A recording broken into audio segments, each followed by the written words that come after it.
I am ready to go, Mr. Vernon, if you are, but I'll wait till he gets back.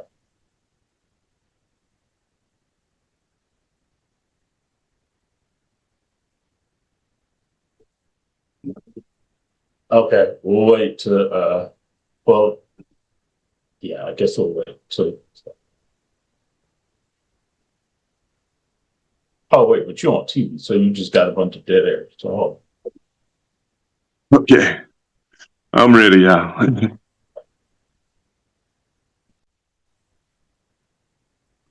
ready, Derek? we are ready. Go ahead. Good evening. I'm Jerry McIntosh, and this is Our Voices, the People's Media. Tonight, we're going to lost the address, but first we go to our host, Mr. Derek Scott, who is the chairman of the Escambia County Democrat Party here in Escambia County. Mr. Vernon Watson, who is with WBQP TV, where you'll watch this show, Roku, Fire Stick, and YouTube. Is Jill there? I can't see. Yes. Jill Daggs with what's that in the bar, the Okaloosa over there, and who else is on? Derek? For some reason, my phone is got. DJ is on, and Mr. Vernon, of course. Okay, then. How's everybody doing out this? Are you on your phone tonight? I didn't realize it. Okay. Yeah, I'm on my phone. Okay. Gotcha. Well, certainly we thank everybody for joining us this evening. What we will do is we will do our normal roundtable, and I'm going to kick it back over to you, Mr. McIntosh, and tell us what you have, anything that we need to know. Okay, on the 19th of this month, we're having a poetry slam at It's Personal on Cervantes. Everybody that live here should know where where it is. I don't have the address. 2610 West Cervantes Street. It's Personal. The doors open at 5:00.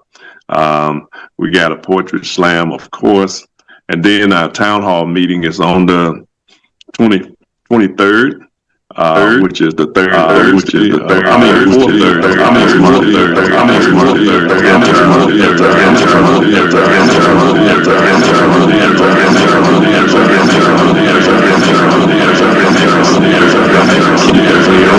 Oh yeah, the second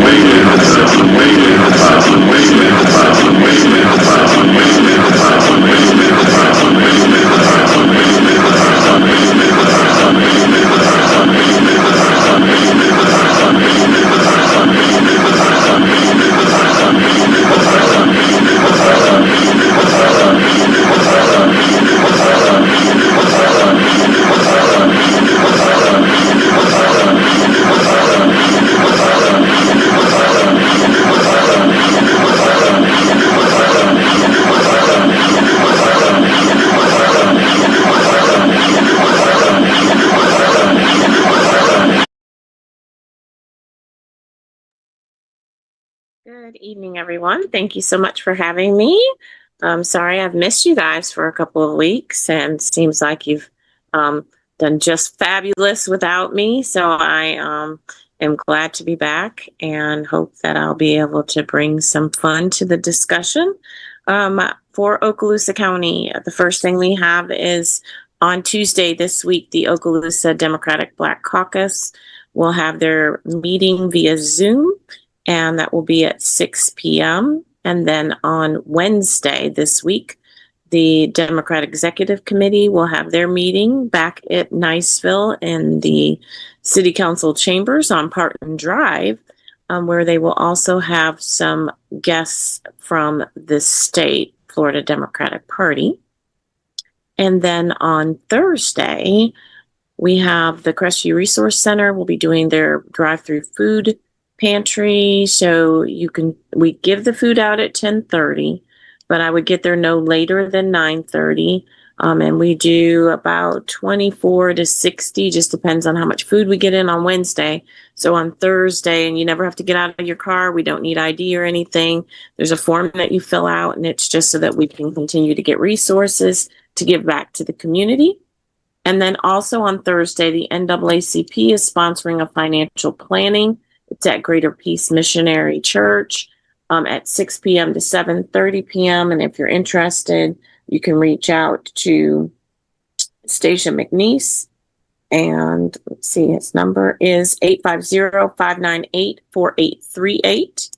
And then on the 20th, the NAACP is having their Freedom Fund Committee. So if you are interested in joining in Okaloosa County's Freedom Fund Banquet for the NAACP, you can get on a Zoom at 6:30 p.m. And then also America's 250th Grand Parade and Celebration. It is something that Crestview is doing, and the NAACP sent this message, so I'm sharing it with everybody, and it is that they encourage all civic organizations, churches, and community groups to join us in the historic county-wide parade to ensure our story is represented. It's Saturday, May 9th, 2026. It's downtown Crestview. And there's a Zoom session on the 13th at 6:30 to kind of discuss what does this mean, what's it all about. So if you're interested in that, let us know. And I'm sure Derek's going to go over the legislative debrief, correct? Yes? Oh, you can. Okay. Well, as you know, Equal Ground is amazing, and they do the wonderful job of making sure that we are educated and understand what is going on in Tallahassee, what all the bills mean, what rules, regulations, and laws are going to go into effect, and how they impact us. And then every year they have us go to the Capitol, which all of us went this year, and it was great. And then they come back in the summertime and they do a legislative debrief. So they debrief everything that happened in the session. Because they're not coming until July, I'm sure they will debrief us on the redistricting and how that goes. And so everybody is invited. We work together, Escambia, Santa Rosa, and Okaloosa. This is now our 4th year. So we started off in Escambia 4 years ago. We did Santa Rosa the year before last, Okaloosa last year. And so we are going back to Escambia County on Saturday, July 18th at Hearst Chapel. And I believe doors are opening at about 8:30, but we'll get you more information, but be ready. And then we'll do a session with Equal Ground, and then we always do lunch and a second session where we talk about how we can all collaborate, work together, what's going on, how can you get engaged, involved, and how can we make sure that everybody knows what's going on so that they're ready for August and November when we need to be voting.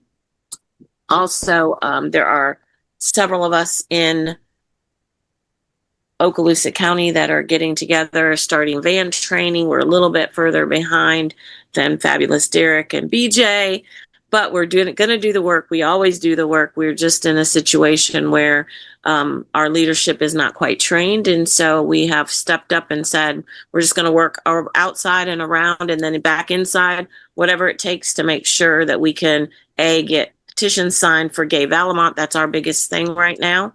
I should add that our president for the Democratic Black Caucus in Okaloosa County is strongly thinking about running for commissioner seat in Fort Walton Beach. So if he does do that, then we'll be helping him as well. But right now, our total focus is on making sure that Gay Valamont gets the over 2,000 petitions she needs. She needs about 1,000 more. And we can do that across our counties and across the state. And it's just easier for her if we do it in Escambia, Santa Rosa, Okaloosa, Walton area, because she can get to those supervisor of elections offices. But gay being on the ballot is going to help every single candidate that's running. And it's going to help us have hope. And it is absolutely amazing. I'm hoping we're going to play our video. I know y'all have a thing with the music, but the video is really good. All right, that's all I have right now from Okaloosa. I'm super excited to be here and join my colleagues. Good to see you all. Good to see you too, and thank you, Jill. I was hoping you were going to talk for a few more minutes so I could see if I could pull it up, but you moved too quick. So I will go to BJ next, and BJ, tell us what you got. Yes, so we have our regular monthly meeting with the Santa Rosa County Democratic Party, which is on every third Thursday. This particular Thursday, we're going to have it in person. We do an in-person meeting quarterly. So it's going to be in person. It'll be at Pedro's and Gulf Breeze. So if you live in Santa Rosa County or particularly on the south side of the county, we're going to try and alternate north side and south side of the county for our in-person meetings. And depending on how many people come, it may be something that becomes more permanent. So it's going to be at Pedro's, a restaurant. So come get some food. We'll have some light appetizers that will be provided as well in order to encourage people to come out and hear what the Santa Rosa County Democratic Party is doing. I will echo what Jill said. We are definitely spending the next at least 4 weeks trying to get petitions. We're going to have about 5 to 7 volunteers this week who are going to be canvassing and doing turfs in the south side of the county, partially to re-enroll people in vote by mail, but also to get people to sign petitions.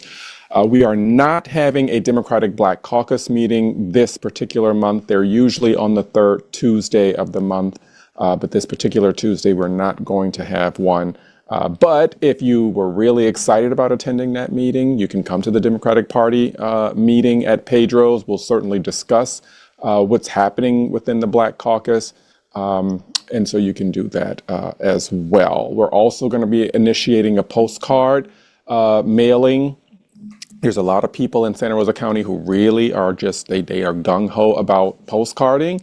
And so since that's where we always say there's a role for everybody. And so since people feel very passionate about that, we're going to lean into that. So we're having a postcard writing party as well. We're going to start that actually at our meeting. So if you want to do some postcarding during the meeting, you can do that. But we'll also hand you all some lists and labels if you want to participate. So yeah, just reach out to the Santa Rosa County Democrats. We're at Santa Rosa Dems at Gmail. Sorry, Santa Rosa Dems at gmail.com.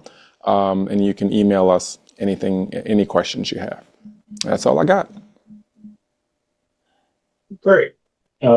Thank you. I was looking for the entire video, Jill, but I don't know that I have it on here. It's on YouTube, ain't it?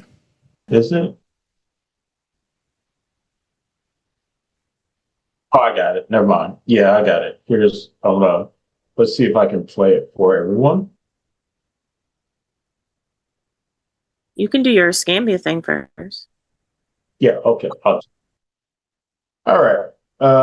Just to move forward in Escambia County, just a couple of things. I'm going to go in order of when things are happening. This Thursday, the Escambia County Democratic Black Caucus invites all of you all to join us in participating in our 2026 Inactive Voter Phone Bank. There are a little bit over 9,000 Black voters in Escambia County who are at risk of being removed from the voter rolls. So if you have some free time and you'd like to join us, it is going to be this Thursday, April the 16th at 5:45 p.m. It is via Zoom.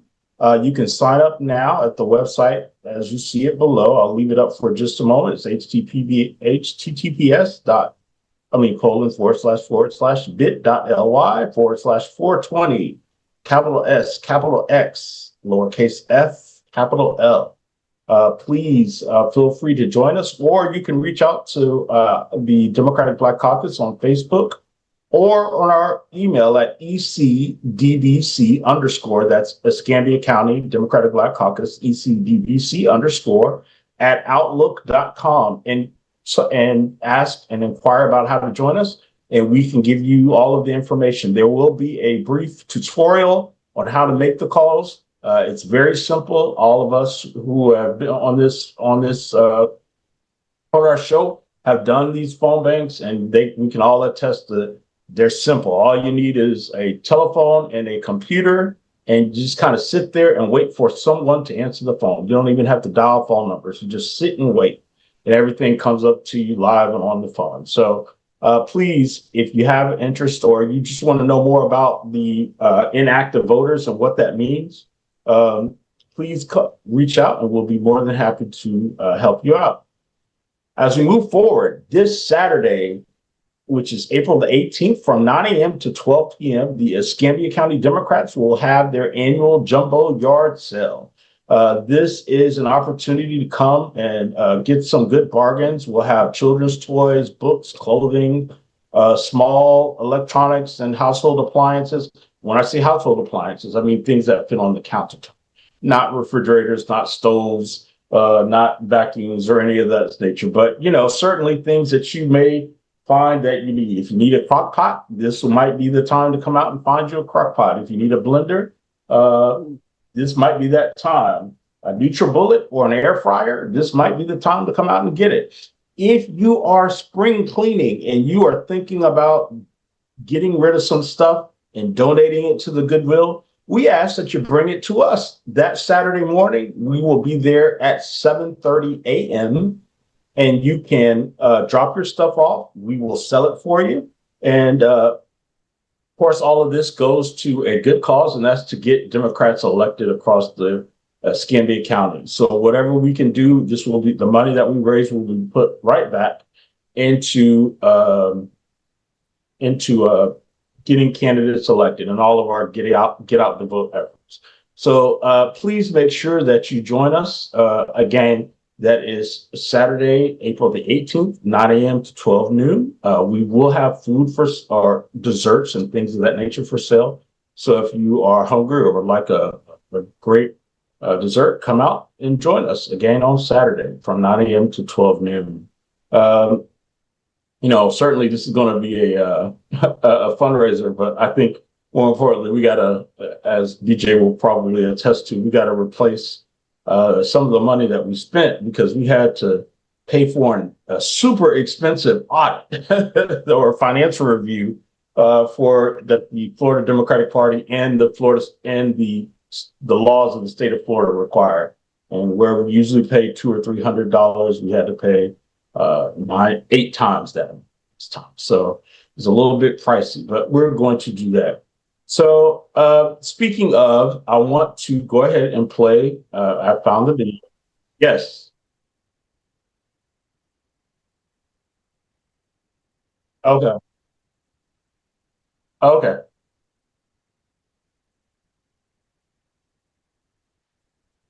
So here is the Gay Valamont video.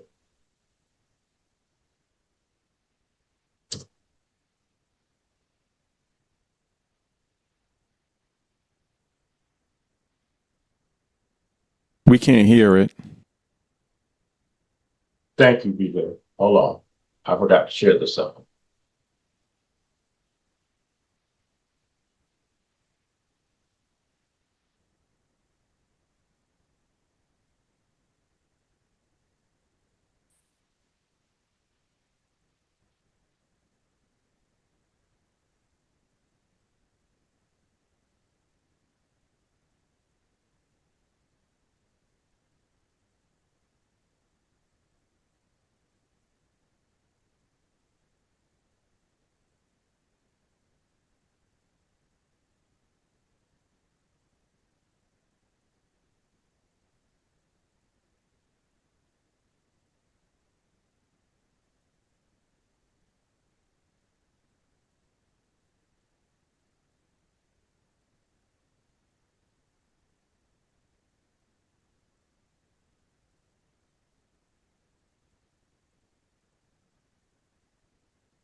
So there was Gay's video, live and in color. If you haven't seen the introduction commercial, there it is.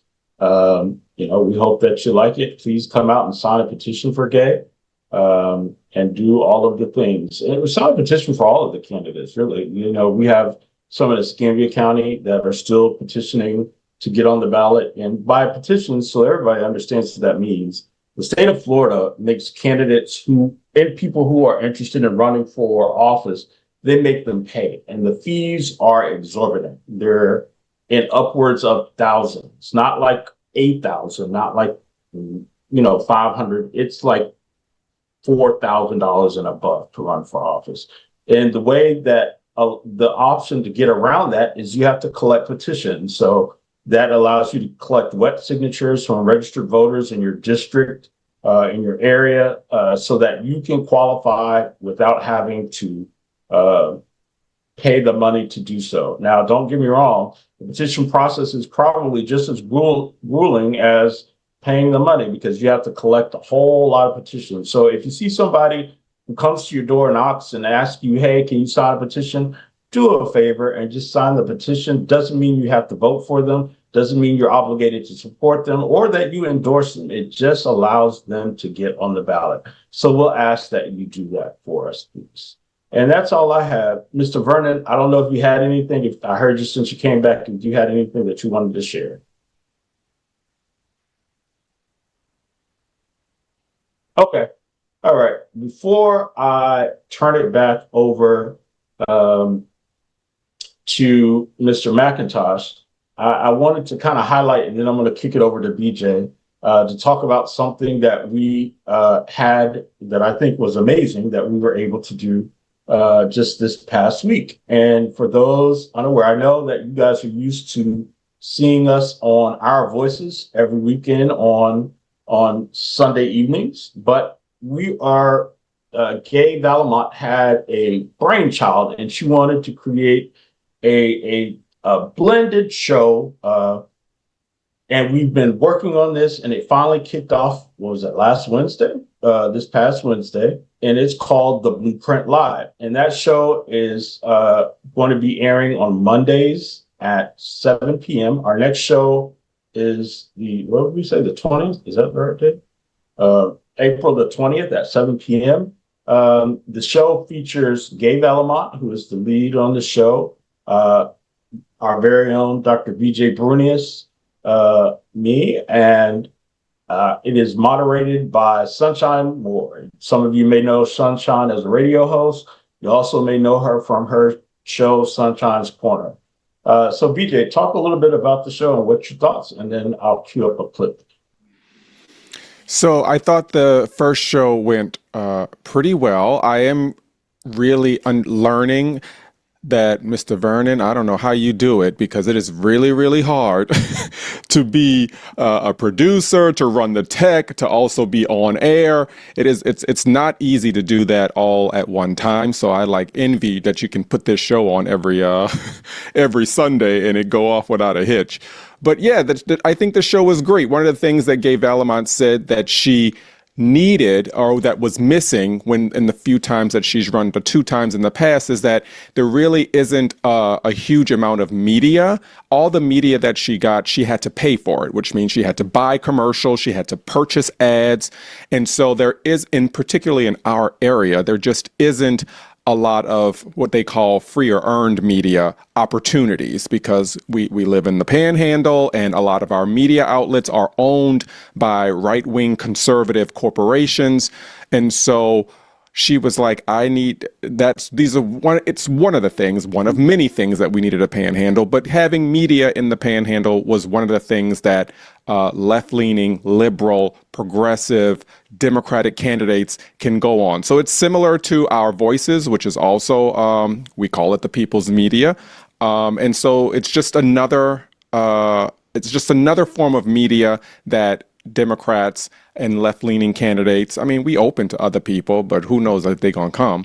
But I thought the first episode was really great. We hit a lot of hot topics. We even had the chair of the Florida Democratic Party who came on the inaugural episode, which is a really good get. And so we're just hoping to bring other candidates on the show to give them the opportunity to explain their platforms, to get visualization and visibility with the constituents across the Panhandle. And Derek's got some clips. It's on YouTube for now. Yep. Nope. YouTube, Instagram, and Substack at the Blueprint Live. And I'm going to show you just a couple of clips so that you guys can see it. This one.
So that's one of our things. So I'll go to, we had a couple of things.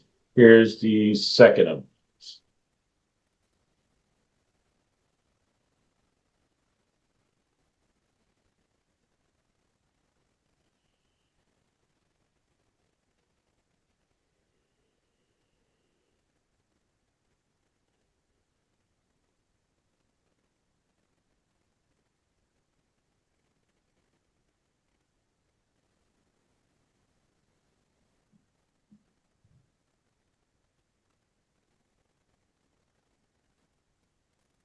And the last one we were fortunate enough to have as our first guest, the chair of the Florida Democratic Party, Ms. Nikki Fried, and here's a portion of that.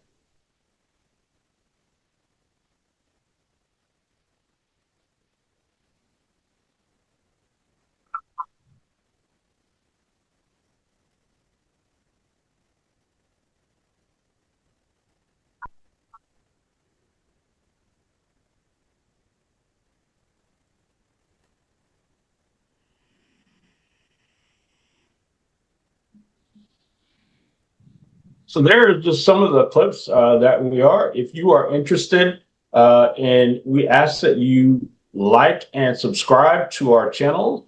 It is called the Blueprint Live, and you can find us on YouTube at the Blueprint Live Official, same as Substack, and Instagram as well. You will, if you click on the live feeds, you will see our first show. We had a little bit of a hiccup, and so it got divided into two.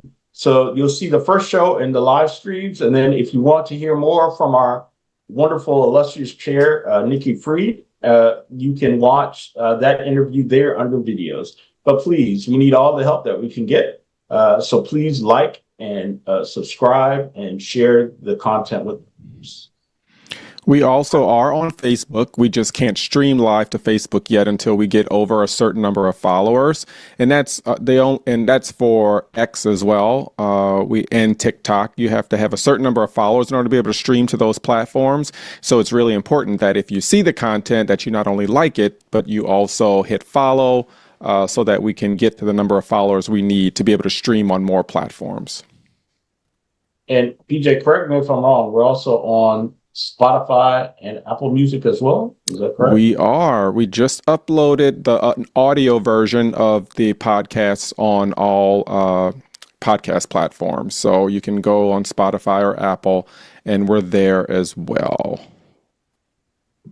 Thanks. So please join us. Again, our next episode is going to be live on Monday, April the 20th at 7:00 p.m. It's a great time. And certainly, I don't know if you guys saw the quality of the content, but like BJ is a medical doctor who's also like a television producer savant. Like all this stuff he does is like amazing. I don't know that I could do it, Well, I know I can't.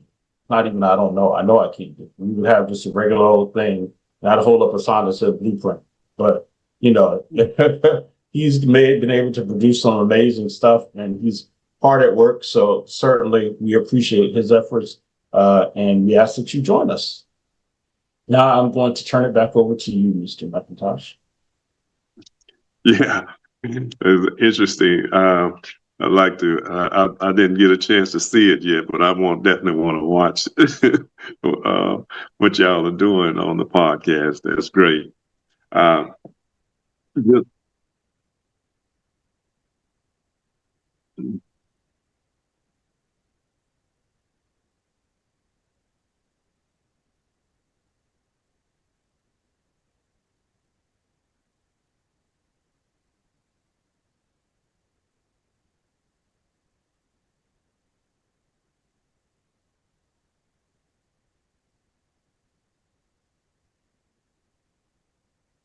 Okay. Yes. Yeah, to our personal accounts. Okay. All right. Thank you for that, Mr. Vernon. I am going to turn it back over to you, Mr. McIntosh. What do you have? yeah.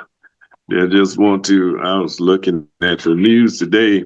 The guy in Hungary, Betapu, what a Betapoos, Hungary. Budapest, Hungary. His name Victor Orbán. He lost his election today. The right wing dictator in Hungary lost today, which is great. There's a step forward for people coming up from underneath tyranny. He had took over the media and everything else over there. So I'm happy about that. One of Trump's dictators, the friend and lost for a change. Just want to say also, Trump said he was going to put a blockade around Iran to keep them from getting oil out. I thought that was kind of what Iran was doing itself. So I don't know what's going on with that, but it's kind of crazy to me what he's saying he's going to do. So just want to know what y'all take on it, Derek. What's Well, your take on what? I guess before you go to that, I wanted to circle back to the election in Hungary because Yeah, I knew they were having, but I didn't realize that they had already declared the winner. When we talk about the Prime Minister Viktor Orban, he's been in power. He had his first term was from 1998 to 2002, and then he's been in power from 2010 to I guess to today. So that's about 16 years straight that he's been their leader, and 20 years total as a leader in Hungary. And to your point, he is a friend to MAGA. He actually rallied the man in the White House to come help him, along with JD Vance, to come help him win the election. But the people in Hungary were tired. They were tired and they were ready for a change. It took them, I guess, 2010 to present day, 16 years to get there. But I guess they get there. I guess they got there, and that's what's important. I certainly hope that the United States doesn't take equalism to recognize that there's a need for change. hopefully not. I don't think he had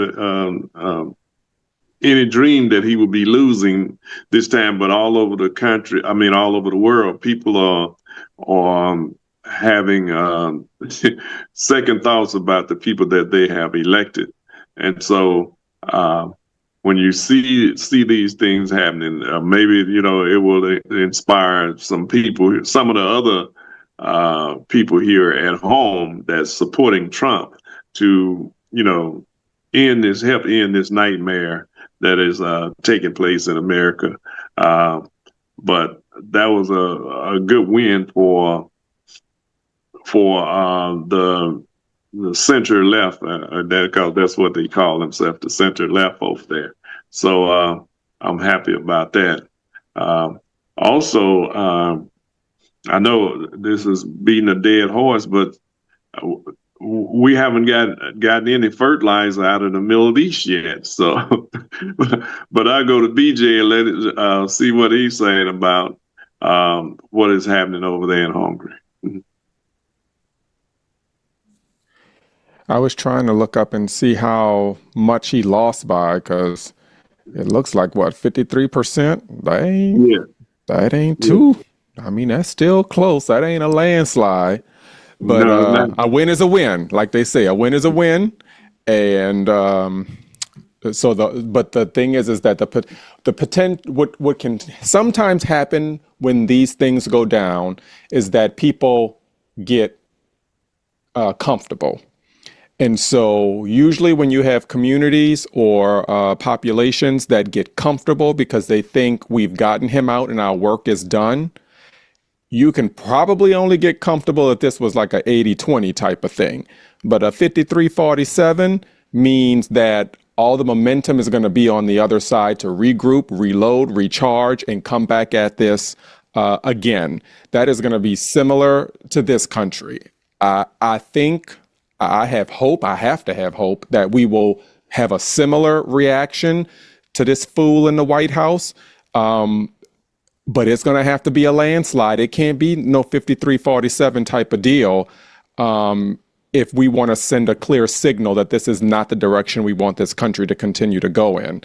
And so if people in Hungary are listening, don't get complacent, because there will be another version of Viktor Orban coming, and he may be bigger, badder, and just as horrible, if not worse, to come and take over that mantle. Because if 47% of that country is down with the fascist direction he's taken the nation, then those people are not going to go away quietly. You know, is one of the first thing that he did was really disband the media. Got all his right wing buddies still on the media over there. So that's going to be a challenge. But one thing about it, the people did turn out to get rid of him, you know, and it may be that through his parliament over there that they will keep some control to make sure that a person like that hopefully don't continue to rise in the country.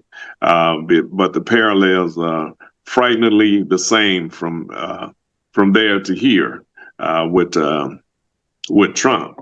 And but we don't have a Congress that's worth anything right now, especially the Republican Congress, because they are carrying the water for Trump, and Trump is carrying the water for them in a sense, because they all just as corrupt as Alban was in Hungary and as Trump them here. Because they are so corrupt, they are ripping off the country. It ended up being one of the poorest countries in Europe over there. So you see the parallels are frightening as well, because the corruption of this administration and the ripping off of this country is atrocious when you really think about it. Jill? So I'm happy for them if they're happy. I think BJ's right. I think sometimes we as people across the United States and states of countries in this America, as soon as we win, we stop. Like, okay, we did it. Now what? Okay, we can go back to what we were doing and act like that's all it took. Just one time. You just got to go out and vote one time. You just got to make it happen one time. And then when you don't, then you get what we have. And then I wonder, are people really, to what BJ said, are people really watching in the states of America? Are they seeing that you can make a difference if you vote, that it is possible, that instead of saying my vote doesn't count, or It doesn't matter that people are going to say, hey, I have to. I'm optimistic for those of you who say we have to have hope. And for Derek's dream of his vision, I'm optimistic that as things continue to happen, that those people who still support the person in the White House, that something will pierce their soul and open their eyes so that they can see that what's going on is not okay and that it is impacting other people. And I wish I could send them to some, like he wants to send all of us to wherever. I wish I could send all of you that love him to some special place. I don't know, maybe go to Mar-a-Lago and have a great time. But for the rest of the world and the rest of the states of America, it's time for us to do something. We can no longer sit back and do nothing, or you are absolutely going to see what he's saying come to fruition times a million, because he has a plan. He's bought his people. He controls the legislation. He controls what happens across the states. He controls the judges. He just controls everything. And so at some point, I don't know where I was the other day, and somebody was like, but you know what's weird is that they'll say that that's against the law and that's against the law and he's breaking the Constitution and he's doing this, yet they let him do it. So we could do something about that, or we can just sit back and talk about it. Oh, you sounding like Billy Porter. Have you seen his clip that went viral where he was saying we need to stop bringing bags of popcorn to a gunfight? Or do we have to say pew pew on online? To a pew pew fight? Not on this show. Well, no, but we are streaming on Facebook and YouTube, and I think they have words that they can't say. I know I got us in trouble on TikTok last week because I said something that they saw was, what did they say it was? They said it was passing for conspiracy theories, because he basically was saying that that he suggested that the war was a cover for the Epstein files, and I'm scared to say it because I don't want to get shadow banned. But all right, exactly. But yeah, they basically said that Derek was pushing conspiracy theories. But I'm like, conspiracy theories. Look at me. Yeah, I mean but that show you who have bought all these platform now that we are using, because they're the Peter Thiels and all of them of the world is buying up all these platforms, so you can't really tell the truth. That's what they are trying to stop people from telling the truth about what's going on. And to have other people to have a voice, and the thing about it, what they fail to realize, if the people are not using it, then they're going to go out of business in the first place. And maybe that's what they want, because they already own the media, the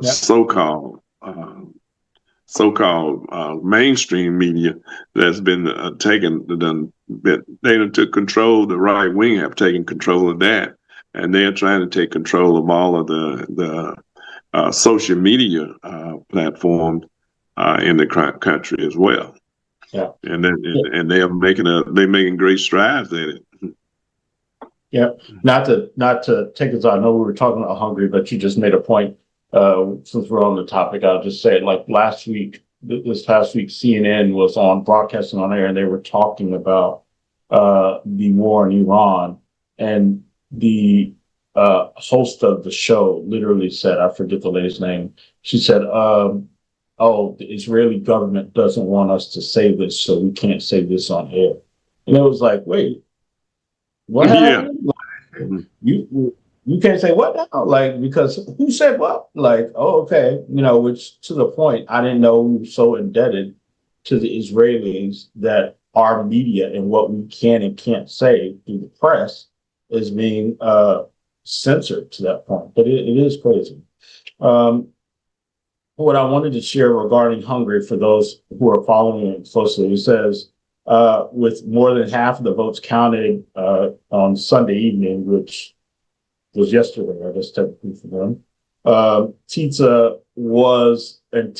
is the political party of the new prime minister, or the prime minister elect, Peter Magyar.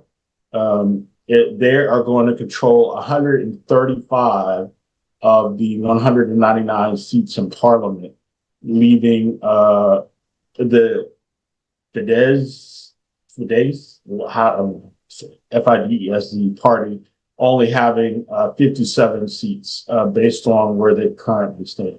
So they took the leader of the parliament, or I guess if that's their executive branch, they took the executive branch, and now they've got the legislative branch as well. So hopefully the people in Hungary will be able to make some great changes, as they move forward, and make sure they keep the fight alive, and that's. Can you imagine, though, if we had a 2/3 majority in our legislative body? That means we would have a veto-proof majority. That means no Supreme Court. That would be phenomenal if we could reproduce that. I would actually want to reproduce that more than even the changing of the guard of the administration. Yeah. Wait, because even the laws that are passed, the president can veto. Right, but then we would have a veto-proof majority. We could override the veto. Yeah, we'd be able to override the veto. So that absolutely is a great thing. Something to think about, because we have the 2026 midterm elections coming up, just for folks to know. So this is that opportunity, I guess, for folks who are watching. Of course, they can only vote for gay. But if you live in Alabama, I believe Shamari Figures is going to be up for re-election, and all of those folks as well. So your representatives over in Alabama and Congressional District 2, I think they're having a special election, right? That's the one for Tallahassee, or because their guy is, or maybe they're just going to wait until November. But their current representative, Neil Dunn, who is a Republican, is retiring. He said it's time to go. So they're having people challenge that. So this is that opportunity to do so. So shout out to Hungary and good luck to them. I guess as we transition back over to what we were talking about before, I switch us back to Hungary, and that is the war in Iran and things that have gone on. Right now, the estimates that have come out in terms of the total cost of the war, and I'm just talking about monetary, not the loss of lives and those injured, plus the loss of Iranian lives that are.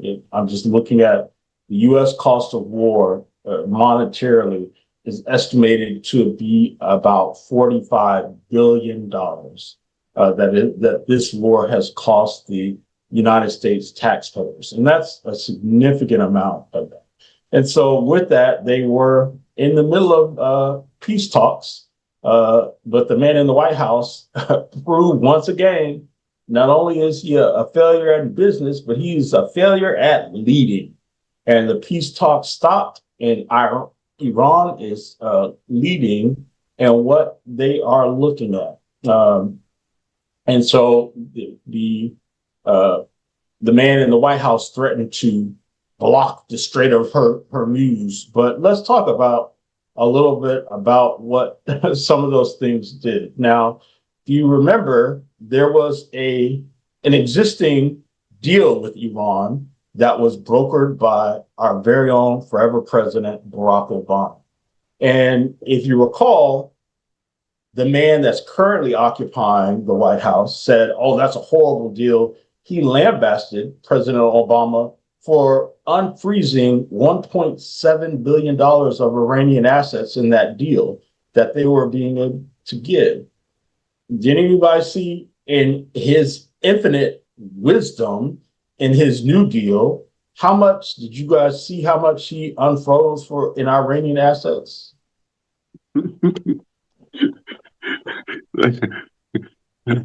It It's was some kind. 6 billion, I was 6 about to billion, say, I think it was like twice, 2 or 3 times. 3 times Yeah. more than what uh, President Obama did. So if President Obama's deal was a colossal failure by his own terms, what do we classify this? Now, I'm not giving my subjective opinion. He said because he released unfroze $1.7 billion of Iranian assets in that deal that was brokered by President Obama, that it was an abysmal failure and that he could do better. So I guess he did do better in the fact that he gave Iranians more money in their deal, which, hey, maybe it's a win for them, but by our measure, doesn't seem like it's right. What say you guys? Well, one of the things that Iran is demanding reparation for the destruction that America and Israel has caused to their infrastructure, to their hospitals and schools that are being bombed over there. Their grids and water plants that are that purifying the water. They bombed those. Then they bombed some of the oil fields over there. So it's just a host of things that Iran saying they want reparation for, and rightfully so, because they were no threat to America. They were no threat to definitely not to America. And I don't know how it is said that they was a threat. Well, you would have to have some kind of nuclear, bomb to be a threat to America. And on top of that, they didn't have no missiles that would reach the shores of America. And that was the biggest lie that the Trump administration told, that they was threatening us, which everybody know they wasn't. And the lie he told, he would not go to war.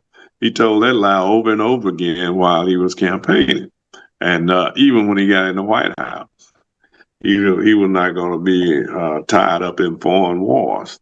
But we see what's happening now, and then all the men and women who have gotten hurt.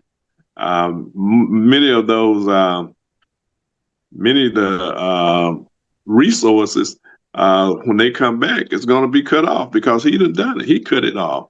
He stopped a lot of veterans from getting resources that they're going to need to keep themselves in good health. So. And then, you got all this fertilizer that's tied up in the Middle East over there. And this is planting season and with no end in sight, And then he talking about putting an embargo. I mean, it's absolutely asinine what he's talking about, what he's saying. So, Jill, what you think? I'm gonna let BJ go just because I saw him come off of his mute and went back on first. I was just thinking that, Americans think everything is about them. And I'm talking about a particular type of American. You know what I mean? Non-melanated. And so these are, it's not always about y'all. And so if you think about the geographic location of Iran, Iran is surrounded by nuclear powers. They've got Pakistan to the east. They've got Israel to the west. They've also got India to the east, which is also a nuclear power. So the idea that Iran wants to be a nuclear capable country, given that it is surrounded by nuclear capable countries that are adversaries and not necessarily allies, sort of makes sense from their perspective. Don't make sense from my perspective, but from their perspective, I could see why they would be like, we need to get some nukes because we are surrounded by adversaries who got nukes. And the only thing that we can do to deter them from attacking us is to make sure we have our own arsenal of nukes. Iran was willing to give up its nuclear program, given all of that information with the deal that he made that they made with the Obama administration. That is significant to be able to do that, given where they are geopolitically in the region that they're in. And so for us to just rip up this deal and not only rip it up, but then attack the country militarily, we gonna pay for this. We are gonna pay for this for a generation. There is going to be consequences for this, whether that's people who can afford to travel and who are now become collateral damage, whether or not that collateral damage reaches the shores of America, as has been seen in previous incidents. We're going to pay for this because what we have done cannot go unanswered. Jill? So, as you guys were talking, all I could think of was, didn't the person in the White House said that he could stop this war at any time, this conflict at any time? Didn't he say that? He said that. People Sure who did. are supporting him, when is it? What is it? Because he clearly, we're still at war. We're still losing lives. And we're still getting wounded. Veterans, people that are out there fighting, and they're going to come home, as BJ said. But more importantly, you're still supporting him. Like, you're still out there. This man said, I can stop it whenever I want. That's what he said. He said, him and his, whoever he thinks he is, I can stop this when I'm ready. So maybe you all, the ones that support him, need to make phone calls. I don't know. Talk to whoever you talk to that supports him and say it's time, because there's already consequences, but they're absolutely, you can't think that they're just going to sit back and do nothing. You can't. They might not be able to do it right this moment, but as soon as we think, when he does say it's over, just wait and see what happens, because it's going to happen. So I just, everything that we talk about, I no longer wonder why people support him. I just wonder when they're going to wake up. When is it going to be that moment that something that he says, does, puts in place, takes away, somebody dies, that's at his hands, his responsibility, will they then say, you know what, that's too much? And then once you say that's too much, what are you going to do about it? Now, what's your definition of too much? Because I think we're seeing in the polls that people are saying it's too much, but the polls are not reflecting voting patterns. So just because I'm done with him, does that mean being done with him is going to translate to you going into the voting booth and making a different choice? So I think too much is first for them just to wake up. I just need them to say it's too much. Many of them are not baby there. steps. Okay, baby steps. Watch all this and they're like, yeah, that don't have nothing to do with me, or they deserve it, or whatever. They just don't see it. So the first part of too much would be for them to say it. And then the second thing would be the action. You vote for somebody else, stay yourself home if you need to, because you can't vote for somebody else. Just don't vote for him again, or his people. And I say him again because he really believes that he's going to be the president for forever. He told us that. We didn't listen. He made the stay. Again, everything that when he was elected the first time, he did a pretty good job about telling us everything that he was going to do. And for the most part, he followed through. This time, he wrote a book about it, Project 2025. And he's just taking it to a whole nother level. And he means what he says. He might be ignorant. He might not have a clue. But in his mind, everything that he is saying, he is going to do. And because he's allowed to do so, he does it. And we're ignorant ourselves if we are sitting here thinking, oh, it's not that bad, or it's not going to get worse. Mm-hmm. Because we've given him freely. Now I'm talking to our team in DC, freely I understand there's consequences. I understand that this is a man that comes after you and your family. But if you chose to run, then you should choose to fight for us or get out of the way. You sure you didn't watch that Billy Porter clip? I promise. I promise I didn't. Well, you are embodying him tonight, because that is literally what he said. He's like, we love you guys, but if you don't have what it takes to fight, we get it. Just get out the way and let people who are willing to jump in the ring do the work. So I'm not going to ask BJ because you brought him up twice now. I am not going to ask my good friend over there in Okaloosa County if she even knows who Billy Porter is. So she don't know if she saw it or not. But that's I said I absolutely know. I did not watch it because I don't even. But that's okay. You can call me out. You always do. It's okay. It's okay. like, who is that? Like, yeah, okay. I was waiting on her to say, "Oh yeah, I saw it." So I was gonna give her the side eye like you gave me. But anyway, and BJ, you raised a good point. You talk about. Wait a minute, Derek. You can tell me who it is. I don't know. I don't know how to describe him. He's a black man. Okay, well, so you can't describe it. How am I? I'm just. He's an actor, singer. He's won a Tony. He's won a Grammy. He's only one place away from an EGOT. He just ain't got an Oscar yet. I was trying to think of a show that he had been on that she ain't watched Pose. Yeah, so I don't know where else to tell you. He's actually supposed to be playing, and he's supposed to be playing Baldwin in Baldwin's biopic. So you'll see him there. If you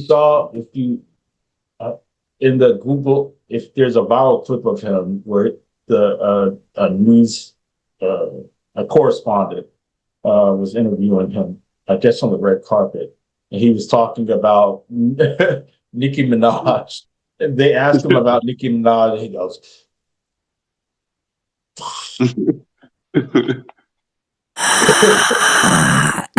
I'm like, oh, I hope his breath was okay because he flew like hot. He just kept going. It was the funniest thing in life. I've never seen something that hysterical anyway. But going back, and then we'll transition on to another topic. When we talk about it, the war in Iran, certainly I don't want to make light of the many the losses of life that the United States have seen, and more importantly, the loss of life that innocent Iranians have had to endure at the cost of this man's dim-witted, well, let me not say that. They might ban me for criticizing the president, the man in the White House, but just like his lack of intelligence, his idiocy, his God bless, he has the sense of a ladybug.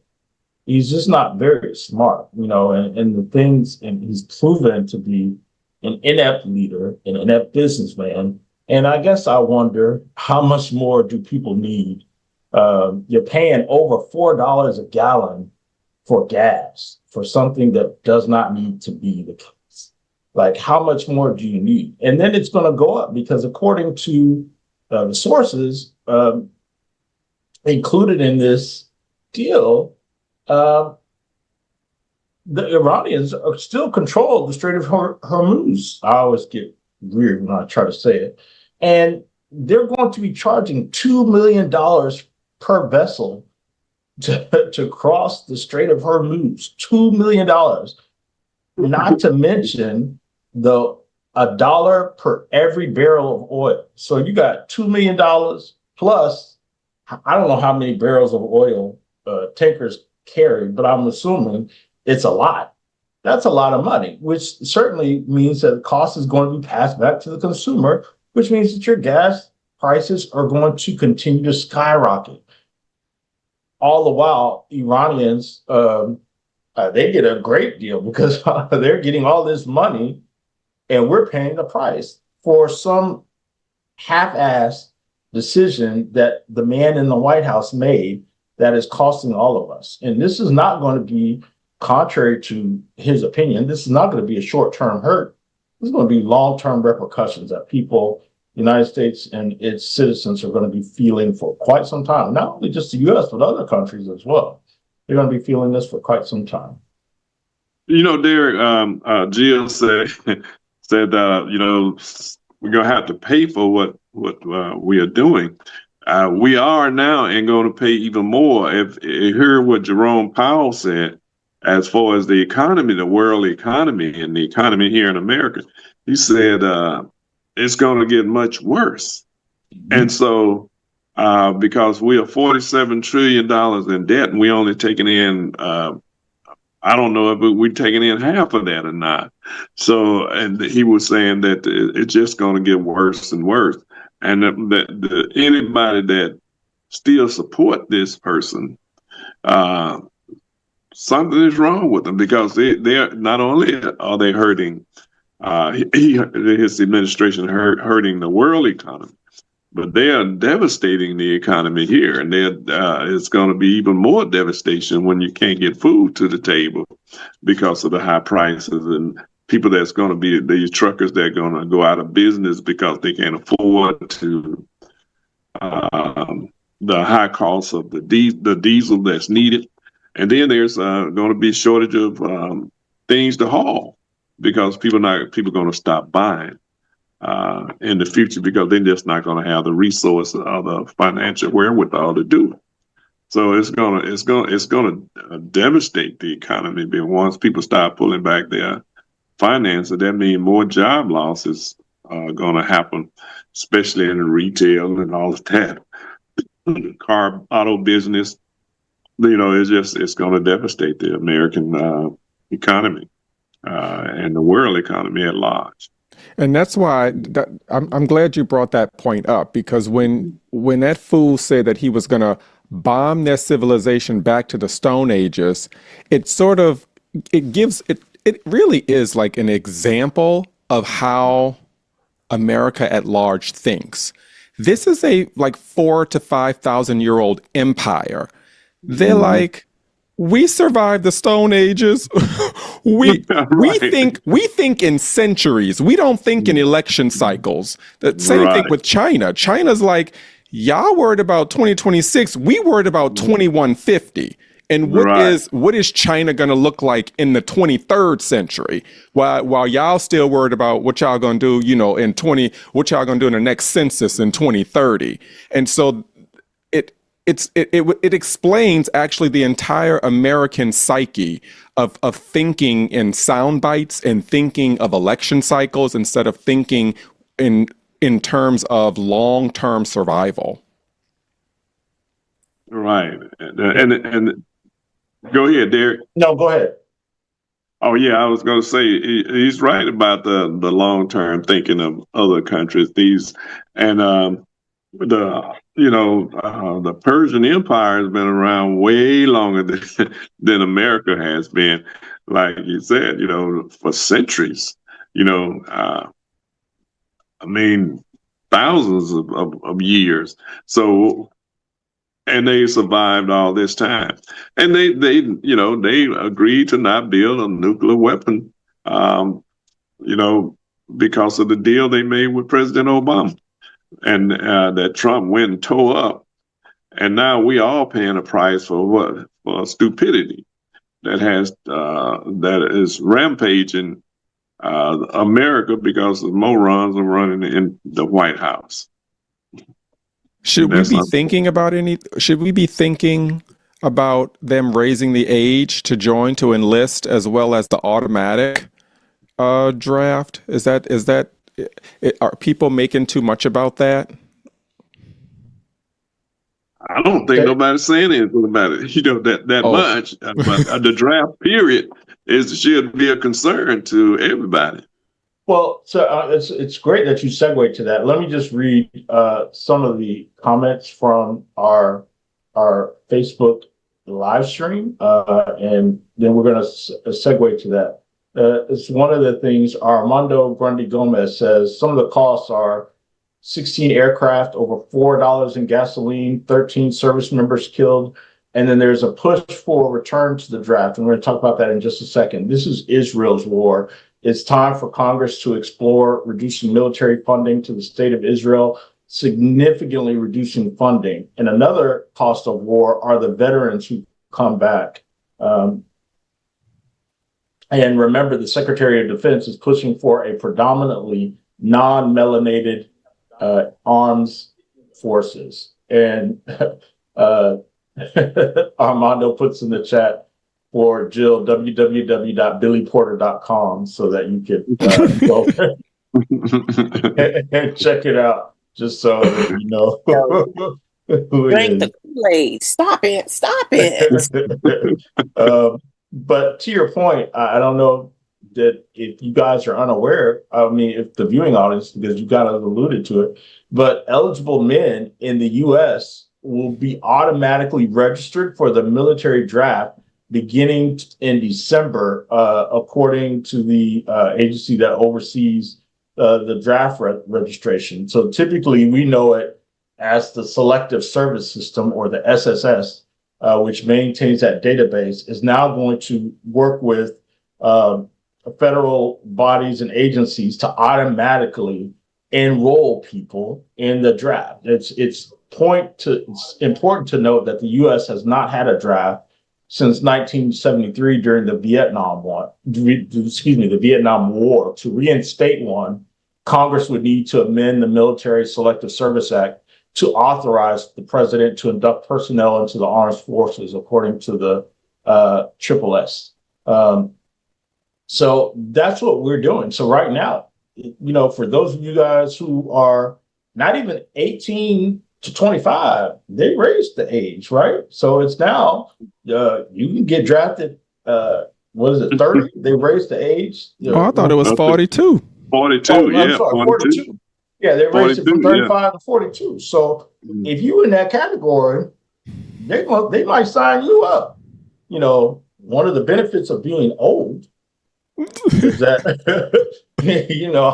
I'm out of that age range of possibility. But hey, it's not too far from the north. They might bump it up a little bit more, and I might find myself going. You never know. But like right now, for those of y'all who are not aware, your children, your grandchildren are going to be eligible to go to war.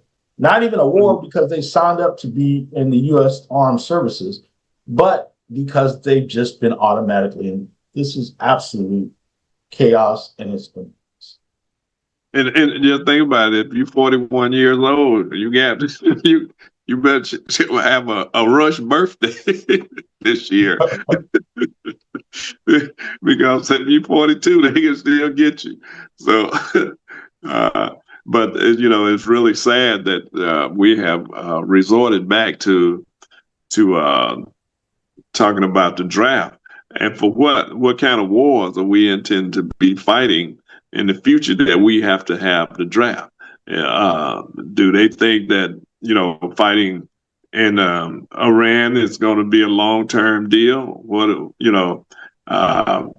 Because they are dumb enough to believe that they can go on that soil and retrieve their uranium, excuse me, that's buried under the rubble that they have destroyed, and that's in the ground. So,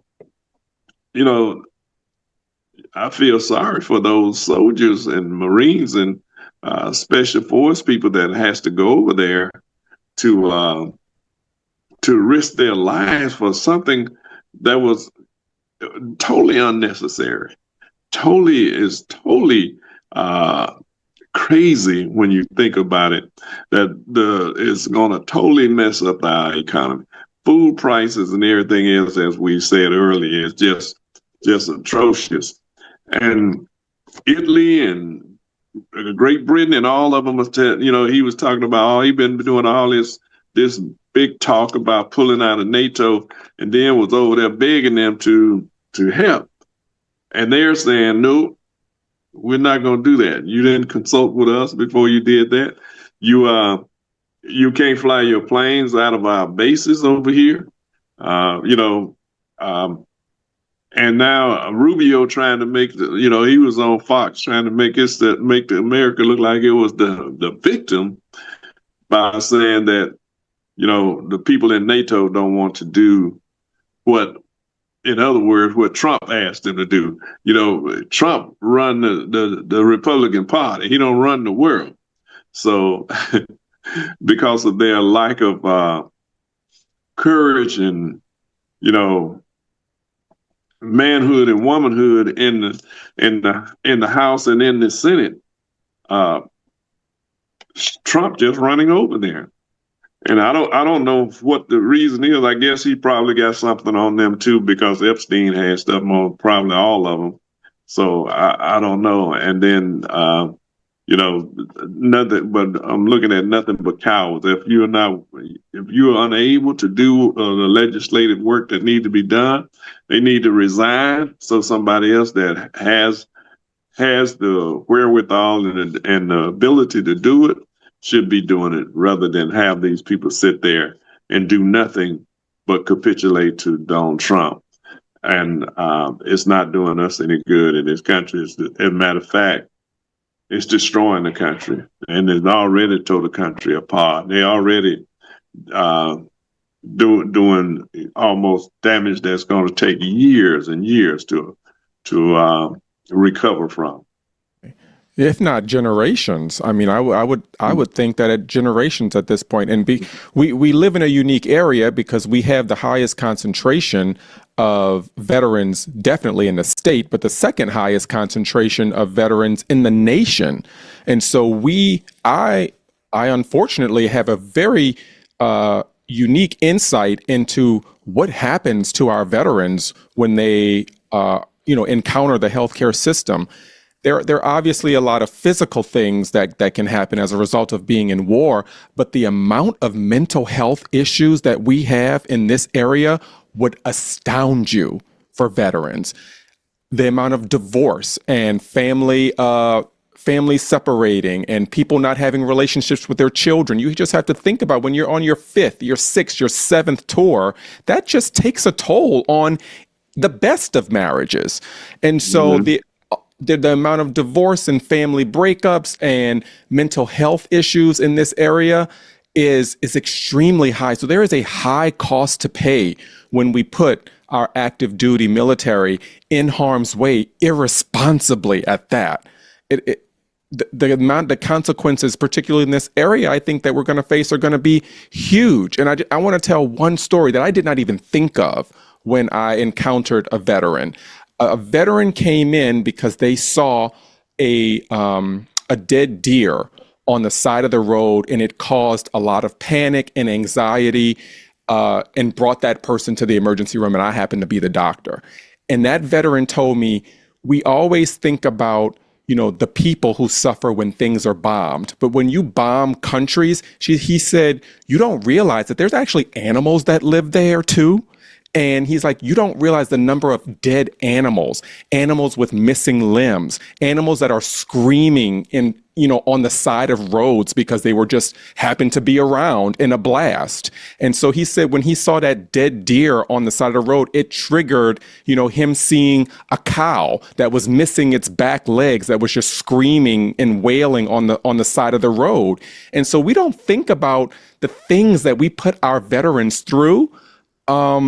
And so it really gave me a different insight into not just the human cost, but people just any simple thing that can cause someone to have a very visceral reaction that takes them right back to where they were. And there's no access to resources, certainly not in the degree that our servicemen need them. There's just nothing available for them. And we are the highest concentration of veterans, and there's nothing for them. So what does that say about other areas? Right, and it was already they was already short of help as far as their psyche and all of that is concerned. Now that all those funds is being cut to the bone, and it's people are still committing suicide every day because they can't get the help the counseling and the help that they need for the stuff that they done seen and went through, and this government don't care anything about it. Well, I would say this administration and those people that's with him in Congress don't care anything about the veteran. But we are the American government. Those are just representatives. And we got to let them know that they represent and work for us, that it's not the reverse. And so until the people begin to recognize that we are the government and not the representatives, they just one person in the government who we hired to represent us. But the thing about it, people got to let them know, and they must know. And the people must begin to act faster to demand that we as the government get the resources that the government demands. And we're not doing that on the scale that I think we ought to be. Back to you, Derek. Okay, well, certainly there's a lot to digest with the war on Iran and what's happened, but we will come back to it and keep you guys abreast as things move forward. I do want to touch base on something that we had not talked about. It happened a while ago, and we were out, and then we got focused on a couple of other things. But I did want to talk about this to get you guys' thoughts and where you stand with it. A couple of weeks ago, Pastor Jamal Bryant got on Beyonce's internet and made a press conference and told everybody that the Target boycott had come to an end and that they were successful in all that we needed to do. So Black folks, y'all could start back to shopping at Target successfully. They talked about they got 3 of the 4 things that they wanted out of the deal, and it was okay. They were working on it. And the only thing they did not get was an investment Target to invest in Black banks. And Target said, no, absolutely not. But they got 3 of the 4. So he called for the end of the boycott and told y'all, get back to shop. And immediately he was met with like, who the hell are you? And you can't tell nobody nothing because you didn't start the boycott.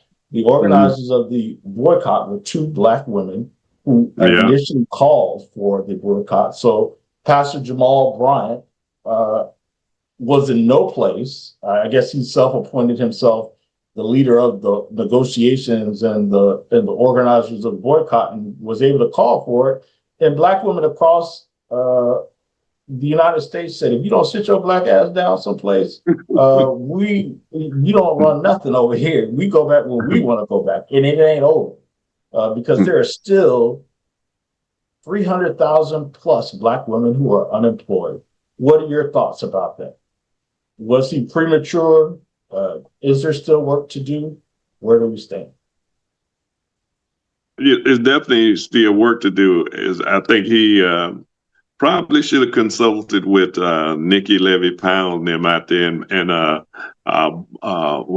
Maryland or Baltimore. Mm-hmm. In Maryland out there. Those ladies who started this thing, who pushed hard to get people involved in it, even though Jerome Bryant had a bigger platform. So, and he helped get the word out. He did a good job at that, but he should have consulted with the original people that started this before they even said anything. Him and the other sisters that were there, they got ridiculed on social media and Sirius Radio. I was listening to on Sirius Radio. They was eating them alive. Brian, I'm like, dude, how could you make a miscalculation like that? Because you done insulted half of the country, half of the Black population, by appointing yourself as the negotiator for the people of our community. So I would like to hear from some of the ladies that did the organizing of that. I did see them on Roland Martin show. I saw Nikki Levy Pound on Roland Martin show. She was infuriated. She was livid, as they would say. She was not playing when she was lighting into it. So he had no right to do what he did. So Jill. You know, Jerry, I don't even go to Target. So I surely wasn't boycotting it. I just don't go. I would say, without having seen it, heard it, but Derek, you did a great job going over it. I didn't watch that either, but that's okay. I'm sure he was absolutely out of line. I'm sure he got what he wanted, but just because you get what you want doesn't mean that you can then go back and do something else. It was bigger than him. So for me, I don't really like Tarjay anyway. So, but I'm not sure they're ever going to get what they really want, and I would want to know numbers. So I understand that they're upset, but I need to see numbers, because I know, when was it that we weren't allowed to Black Friday? That whole week we weren't allowed to do whatever. And although I watched all the other people go, black, brown, purple, pink, white, everybody go, and I didn't go, we never got any numbers. So it's hard for me. And I know Linda Scott right now is going, if they tell you to do it, just do it. But I'm just saying, you can't show me the numbers. Like, they never came back and said, okay, we sat out this whole week. We didn't go shopping for that whole week of Black Friday. And there was nothing. It was like an all call, go do it, and then nothing.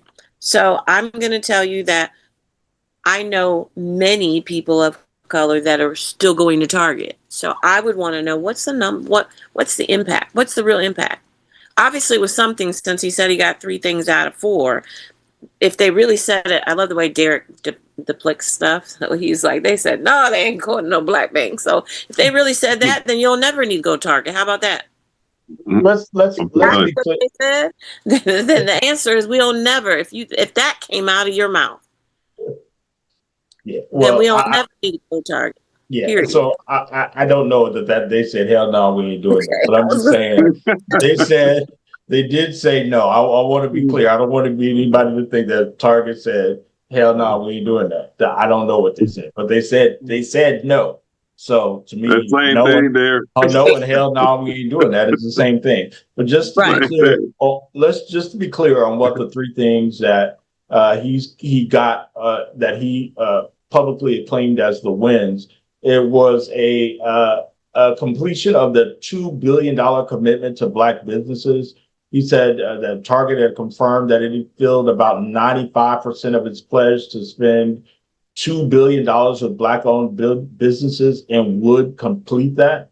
And he framed this, Pastor Bryant said that it was a major economic win that was tied directly to the boycott pressure. The second thing that they talked about was an expanded investment in Black institutions and education, especially with HBCUs. They talked about Target. They committed to funding tied to HBCUs and workforce development. They specifically pledged $10 million in their pilot program for HBCUs to reopen Pensole Lewis College. I don't know where that is. I've never heard of it. And increase their donations to groups like the United Negro College Scholarship Fund. And they talked about the third thing was a continuation of diversity, equity related efforts and community investment. They said that Target said that it would maintain existing diversity, equity, and inclusion efforts, even if not expanding. But they said they would continue them, but they'd already gotten rid of them. So I don't know what they're continuing when they had already gotten rid of them. Not do it, especially because they can't.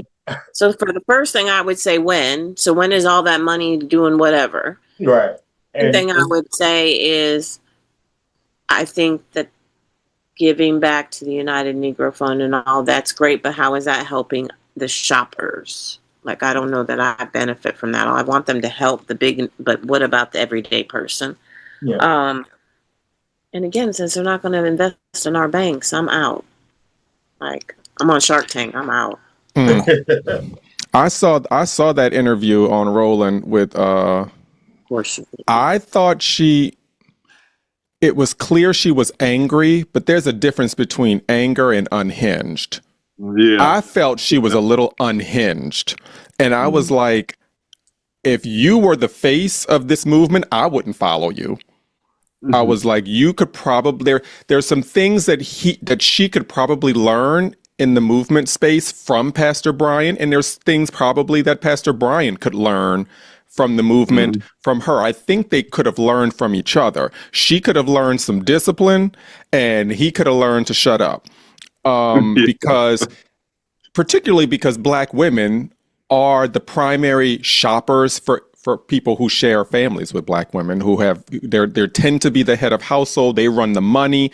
So for a Black man to make the decisions when usually the day-to-day spending is with Black women and not with Black men, I just thought that was poor form. But the other thing is that sometimes institutions, particularly institutions of power and corporations and multi-billion-dollar corporations, are only going to listen to a certain voice.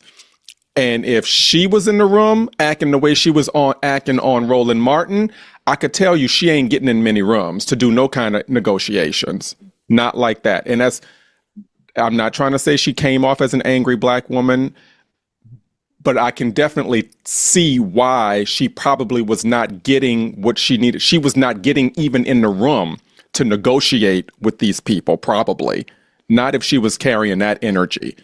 And so then you have to think about, okay, then am I hurting the cause that I'm trying to help? And if I am hurting the cause that I'm trying to help, sometimes a little bit of humility is like, let me step aside, do the work behind the scenes, and maybe let somebody else be the face. And on top of that, I had seen her before. I had, heard her speak as an attorney and all of that. But you're right. When I saw it, I said she's kind of not really doing a service to herself and the women that she's representing, and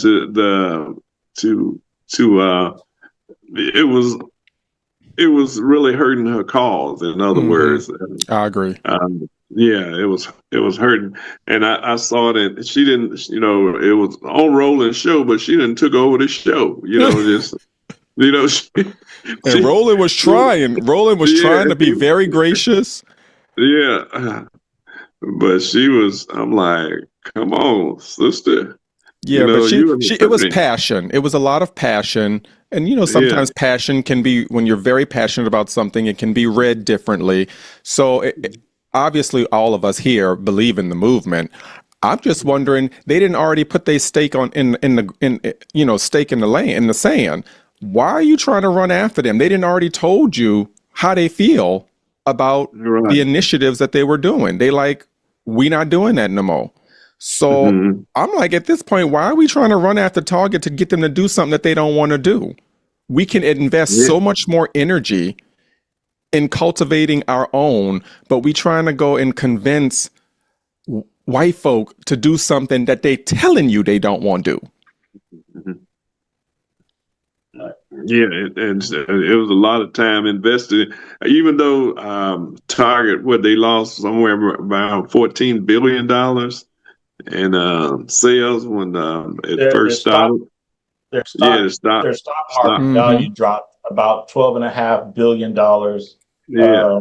They lost their share price, and then as a result, some of their shareholders were like, they told the Target CEO man, like, wait a minute, we said we wanted you to get rid of the Black folks who worked at Target.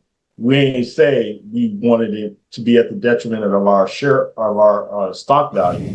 So you got to go because you misled us. You said that they was gonna go and they was gonna go quietly, and now you got black folks refusing to shop, and so they got rid of their CEO, who was the CEO at the beginning of the boycott, and they replaced him with someone else who I don't know that he's any better. But certainly that's where we stand. So, I will tell you guys, for me, I am going to look, for those who, I always look at people's side eye anyway, like when I see black folks going to Target, and I'm still going to continue to look at you like that. But if Target wants to sponsor WBQP TV, with a $30,000 ad buy, Absolutely. I mean, we're not going to turn down that money, right? No, absolutely not. Come on and advertise. Question. Now, What you say, Jim? I have a question. How is it that you would see them go into Target? Like, are you standing outside watching, or are you perusing by? Like, why do you know who's going and giving them the side eye? So, see, fortunately, they come into. So, fortunately, on where I live in Pensacola, Target on a corner, and you watching outside your window. No, Walmart is directly across from Target. So when you you can turn left into Target and right into Walmart. You can see door to door for who's going in because the parking lot ain't gonna get big. So all I got to do is sit and look. Or if I go get gas at the Murphy's gas station for some reason, I can go and see who's going into Target, or just as an FYI. People go to the Target on our side. There is an amalgamation of people who just converge on the Target parking lot on weekdays to watch the Blue Angels practice because it sits right outside the back entrance of Naval Air Station Pensacola. So I could be one of those people who look at the Blue Angels, even though I can see them directly from my house. I can go and look at the Target parking lot and see the people and say shame as they walk into the door, whatever it takes, I can do it. So that's how I would. I'm just saying.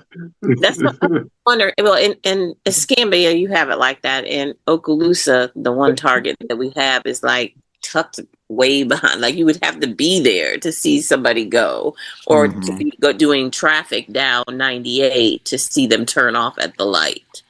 So that's why I was asking. I was just like, Derek, how do you know? Yeah, you can see it like Blue Angel Walmart, Blue Angel. I think it's probably the only Target. You know how like Walgreens and CVS sit on opposing, that's their model. They put like their drugstores across the street from each other. I think it's the only Target Walmart that you see like directly in competition. Like go left, go right. Turn right into them. So I never understand why people go to the Target. But in terms of like maybe y'all can help me understand this. What are we negotiating? Because at the end of the day, the people have the economic power. We also have options. Right. We can shop other places. So why can't it just be do these things and that's it? Otherwise, we don't come back because we know that you all depend on Target. Don't make nothing, right? So you all depend on revenue and sales in order to prop up your corporation and stock, obviously. So if we not there, y'all not collecting no bag. Right. This is what it's going to take to get us there. So it's almost like the corporation needs the consumer more than the consumer needs the corporation, especially at this time. Now, maybe 30 years ago, it would have been different, but there are so many options out there for you to be able to get what you want and get it quickly. At this point, you can get stuff on Amazon faster than you can buy it online at Target. So, and not that Amazon is the greatest thing either, but I don't even understand why it wasn't just, this is what we want. Call us when you're ready to give us what we want. Why are we having 2, 3, 4, 5, 6, 7 conversations? If it ain't a conversation about giving us what we want, then we don't need to be wasting nobody's time. Right. You're right. Very well said. It's a point. But yeah. Yeah, And to the point, I don't think there's anything at Target that they specialize that you can get someplace else. Not that I'm saying that Walmart is better, and I know we were supposed to stay off of Amazon. I'm not sure how many of us actually do that. I'm the person who's going to say I do not. But we're supposed to.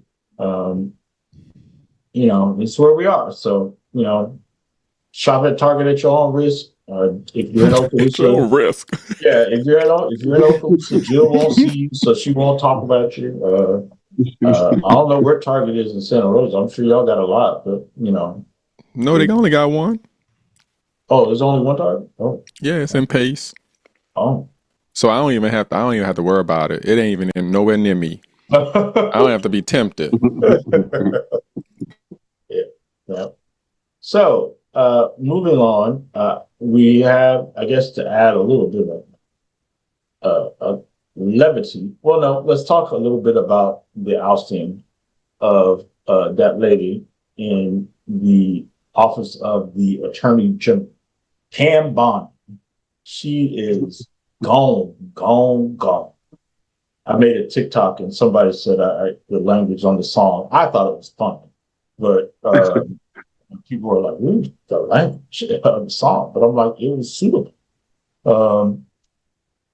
She is no longer the Attorney General of the United States, or the states that are America. Excuse me, isn't that what you say, Jill? The states that are America. So, what say you? What do you think? Good, bad? Are we happy?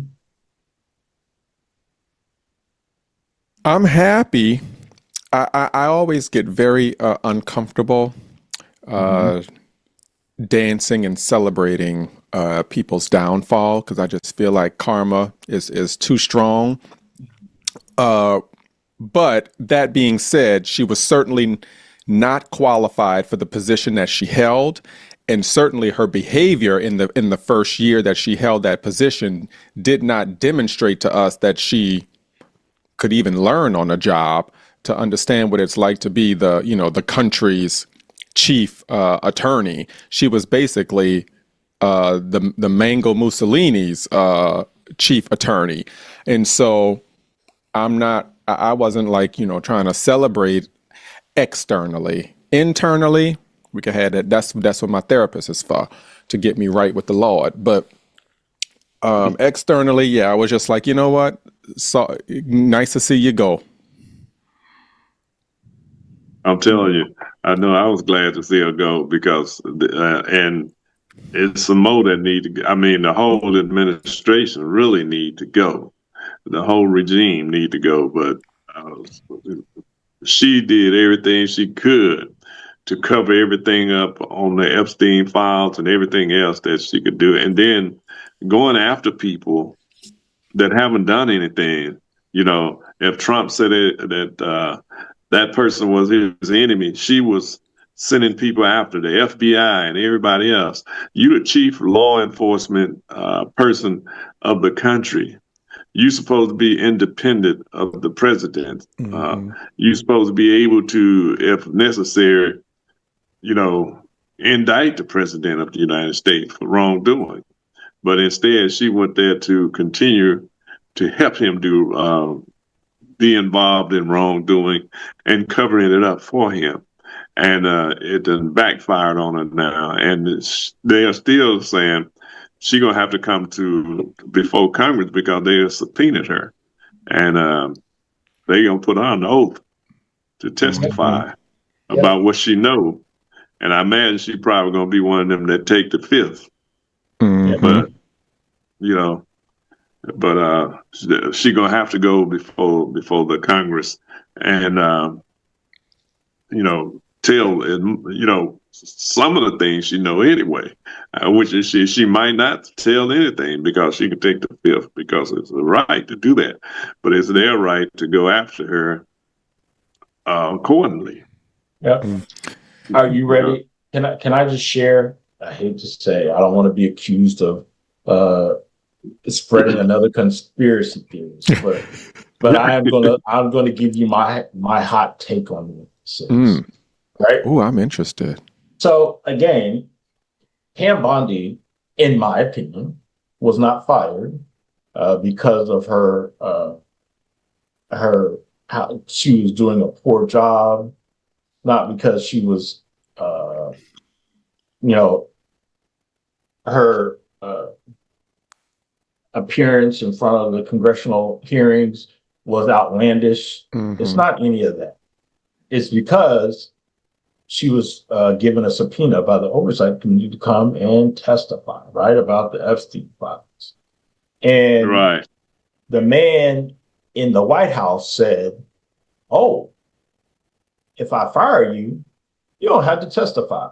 So here, boom, you gotta go. I'm fired. You gotta go." Not knowing, because again, you have to remember, he's stupid and doesn't know the Constitution or subpoena power, that regardless of whether or not she holds the office of the Attorney General or not, that subpoena is standing. And she gonna have to appear in front of them both to talk about what she's gonna talk about. So I think they struck a deal to get her out of the job so she wouldn't have to testify, but nobody had the common sense to understand how subpoena powers work, and that whether you in or out, you still gonna have to come back and talk. That's just interesting. Okay. Jill, I got a question for you. Okay, go ahead. Oh, okay. Well, right before you give your contribution. I was just gonna ask. This woman, Pam Bondi, do y'all know she had the same position as Kamala Devi Harris? She was the first female attorney general of Florida, just like Kamala Harris was the first female attorney general of California. Talk about didn't earn it, DEI. Just a completely different class of professional, just human being, let alone professional.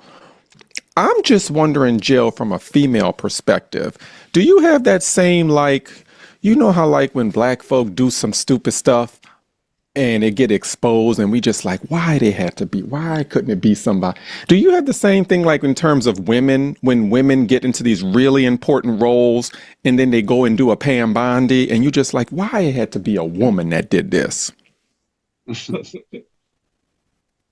Sometimes, but it has to be specific. I'm not going to say all the time. Sometimes I'm just like, why is just stupid? This is plain stupid. Like some things just to me are just like, you didn't think. There are people who do things and they literally don't think. But no, I think what I can't understand now that you've laid that out like that is how they could support her but not support Kamala. Like I just can't even. Just yes, I understand, but still, she tried. I mean, she yeah. Anyway, okay. That's so funny. So Derek, I was going to ask you a question. Do you think? So I don't think that they didn't know that they couldn't get the subpoena. I think that you're correct. They thought that fire so that she wouldn't have that title. It would be hard to be the attorney general and say, I plead the fifth. But it's not to be the one that's removed and now you can plead the fifth. I just don't think that they were like, oh, then she's not going to get subpoenaed. She's not going to have to talk. I think he is not smart, but he's somebody in his space is calculated. Yeah, I think both of those They're things. very calculated. There is nothing inside of me that makes me feel like he said, you know what? Let me take my not smart self and say, hey, if I do this, they're never going to call her. He knew better. Right. It was, if we do this, we take that title away. So now when she pleads the fifth, it's not, oh, she's covering up, she's this. I mean, they're going to say that anyway. But that's what I think. Again, I think we need to just pause for a minute because BJ made a point that needs to just like, same. And yes, because she was Black, they would rather have this felon that we have that's crazy in office. And I'm not like quite like Derek, where I'm like, you know what, you get what you get. But I am like, well, okay, but you voted for him. Like, I listen, especially in doctor's offices. So BJ, before they get to see you, they talk so much about the economy and how they can go get their eggs now cheaper, but they can't pay their bills, but they can get eggs cheaper. And the gas prices are going up. Like, they talk, and I just sit there and listen. And I'm like, oh, okay, so they really do think that this is okay. So, sometimes you have to you could input, but there's no reason for me to input because I need to understand how they think. And they won't come on the show to tell us why they think the way they think. So sometimes you have to just go to the spaces and places that you go to and listen to them. And they are really, a lot of them, still okay. They're still okay. They're all right with what's going on. They think it's all right. So it's going to be a challenge to get those that realize the impact to mobilize their friends, their families, because that's what it's going to take. I don't think we can sit back and assume that the different winds that we have seen across the state of Florida and across the states of America are going to overflow into 2026. It's going to have to be strategic and purposeful. It is not just going to happen. It might happen in some places, but to have the overwhelming turn of events, election upsets, and excitement for us, it's going to take work. And I know in certain counties that we're fighting ourselves. We're literally in a mode of, how can I get rid of the Black and brown people instead of trying to figure out how to work with them? And I don't know, it gets frustrating sometimes. It's interesting you say to listen to people, because I do some listening too. And I heard one person say that what's going to suck about this war is that now ammunition is going to go up. And I was like, I know you. No. I know how much you make. And you don't make enough to only be worried about ammunition. I'm just thinking that to myself. I'm like, I know your economic situation from other conversations that I've been listening to. And I know that you and your family struggle sometimes. And you talking about it's going to suck that ammunition is going to go up. So I'm like, I don't even know how do you approach that? I ain't even know ammunition was predicated on whether or not we were at war or not, let alone how do you address somebody who is not concerned about whether or not he can afford, sorry, I said he, but now y'all know the gender, but that don't even matter no more. So, but I'm like, you don't even have enough savings in your account to take care if something happened to one of your babies in an emergency.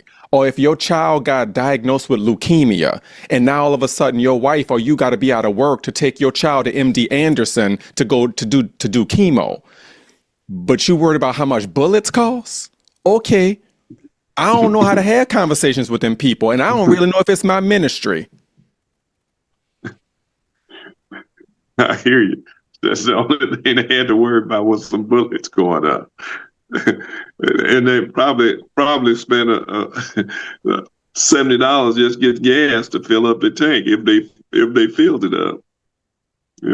And that's my issue too. I hate going to the pump now and buying gas. You see the diesel vehicles? I'm just like, oh my gosh, whoever has a diesel vehicle, I'm so sorry. Like, it's terrible for us, but the diesel price, I was like, Yeah, and that's what I was explaining when I was talking about the truckers. The truckers. Let me see. Jill, are you muted, Jill? Or what that I, mean? I muted myself. Oh, Yeah, oh, no, okay. we're traveling back from Orlando, and said person that was driving stopped in the middle of nowhere to get gas. And it was my time. I was like, oh, I'll pay for gas before we got there. Like, I'll pay for the gas. Thank you. And we got there, and the gas was almost $5. I was like, whoa, whoa, whoa. We left home and it was $3.80. Where are you? And we had already started pumping the gas. And I was like, can we do $10? It was horrible. We did. We filled it up, but it was horrible.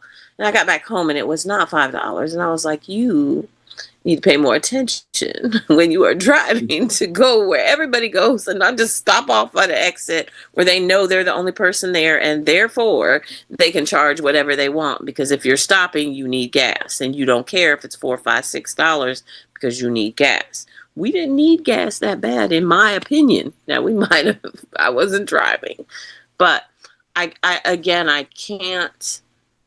Bullets, gas, bullets, people's lives, bullets, innocent people and animals. That was a good point that you made, because I don't know that when you first said it, and I was like, did that remind them of somebody who got hurt? I didn't think about all the animals that are obviously there. And I do know that Phil Air goes and they drop off to the Ukraine. They drop off dog food and cat food and that kind of stuff. So I'm aware, but I never thought about war and then the catastrophic event of the animals that are there that are just blown up with everything else. That's horrible. Sidebar, Derek. Well, on that note, good evening, everybody. It's like, okay, where are we going with this, Jill? Just was a sidebar popped in my head. I'm sorry. Go ahead. Look, certainly what I will say is don't let your gas tanks get below half a tank, because it's going to be like crazy. Fill it up. If you do, like, God bless you. Mr. McIntosh, we are at the end of our show. Do you have a book recommendation that you'd like to provide? Not tonight. I know I will next week. I'll have my computers and stuff. I bought a new computer and I can't get it on the internet. I'm so frustrated with that thing. Did you just buy a new computer the other day? Like recently? Did you buy a new laptop? Yeah. It's not working? Yeah. It's working. It just wouldn't hook up to the internet for some reason tonight. It did be when I first got it. As soon as I got to the house, it's automatically hooked up to the internet, and tonight I could not get it to hook up. But I'm gonna find out why. Well, I neglected to tell everybody, but I do want to invite those of you all who are interested to the Escambia County Democratic Party meeting, which is going to take place on Tuesday, April the 21st at 5:30 p.m., which is going to be at the Downtown Library here in Pensacola, located at 239 North Spring Street. Our guest speaker for this meeting is going to be Robert Bender, who is the Escambia County Supervisor of Elections, and he is going to be talking about the SAVE Act. For those unaware, the SAVE Act was signed into law on February the 1st.